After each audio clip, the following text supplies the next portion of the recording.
here's number one. Let's celebrate and encourage Christ-centered faithfulness as we see it. Let us as a people encourage and celebrate Christ-centered truth and love, right? Christ-centered faithfulness as we see it in truth and love. I'm going to add in truth and love to everything we look at this morning because that's the theme of the whole letter from John. In truth and love, as we see it played out in the church, hey, let's celebrate this and encourage one another in it. And so where do I see that? Well, look at verse 4. John says, I rejoiced how?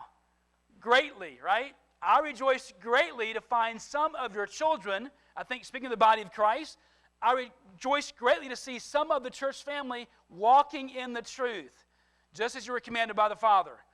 And so John here either had witnessed some of the believers, maybe had come and visited him in his own town, had conversation, had fellowship with them, and saw, wow, these brothers and sisters are walking in truth. He's encouraged by that, right? And so he rejoices greatly enough to do what? To send back a letter and say, hey, you guys should be encouraged because I'm encouraged. I want to celebrate this. You guys are walking in the truth. And so he just wants to encourage them and celebrate what he has seen. He's either seen it face to face or he's heard it from others. The news has gotten to him. We don't know exactly how he heard of the news of how the church was walking faithfully, but we do know that John is so excited about it that he rejoices greatly, and then he does not want to hold on to that encouragement. He does what? He passes it on to others. Aid our spiritual progress, and this one's more the challenging side of the letter. It's this. Let's warn, guard, and defend Christ-centered faithfulness as a church. Let us warn, guard, and defend, truth and love as a church. So we want to hold on to truth and love, understand what that is, and then we want to guard that truth, defend that truth, warn, be watchful for each other in upholding that truth. Now that's wrapped up in verses 7 to 11, but let me just share a couple of verses here in beginning of verse 7. John says, why is this important? For many deceivers have gone out into the world. And so he says in one of these verses, in the thick of this, he says in verse 8, I think it is, watch yourselves then. So many have gone out in the world to profess a false doctrine, a false teaching, and so he says, watch yourselves so that you may not lose what you have worked for. Everyone who progresses on ahead and does not abide in the teaching of Christ, he says, does not abide in the teaching of Christ, does not have God. Strong words. And so, how many churches and denominations have progressed ahead of God? Well, we're a culture, it's changing, and so we want to be a progressive church, and so we want to progress, and they progress in ways that goes ahead of God or beyond God's teachings. And that kind of progress has led to peril when it comes to contending for the faith once for all, passed down to the saints, Jude 3. Jude says that the faith, the truth has been passed down once for all for the body of believers. It's an unchanging truth. It doesn't change from culture to culture or from year to year or decade to decade or from government to government or from president to president. No, truth is truth from God, and it comes from above. And so it's to our peril when we progress on away from the teachings of Christ.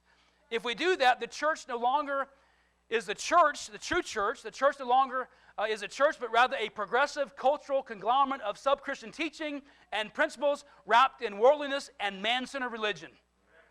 That's all it is. It's a religion. It has certain disguise, certain looks about it. It looks like what we call church, but it's simply a man-centered conglomerate of some Christian half-truths, some false truths, some religiosity that looks good, makes you maybe feel good, but as far as a true church that is to be the ground and pillar of truth, 2 Timothy to the church, doesn't exist anymore if we allow progressiveness to then take over and walk away from the truth that's divine that's been given to us once and all for the saints.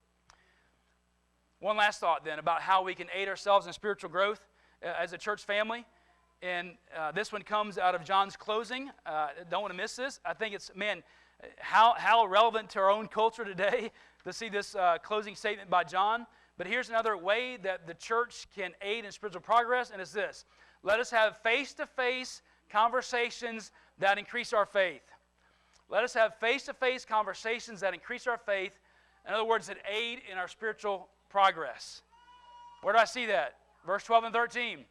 I would rather not use paper and ink, Facebook or Messenger, texting or tweeting, email, Instagram, or Snapchat. Let me repeat that.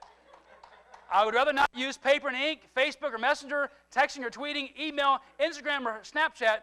I hope to come to you and talk how? Face to face, so that our joy may be complete. Make sense? Is the Word of God relevant today? So we all know that yes, John had to use pen and ink as a method in this context. We use things like texting and email and various ways that we can communicate. There's nothing wrong with those ways of communicating. But I like what John says here. I think it holds true today, that if and when we can, and we need to make it a priority to do so, we still need to see each other face to face, to have conversations, to challenge one another in our faith in order to grow in spiritual progress in a way that glorifies God.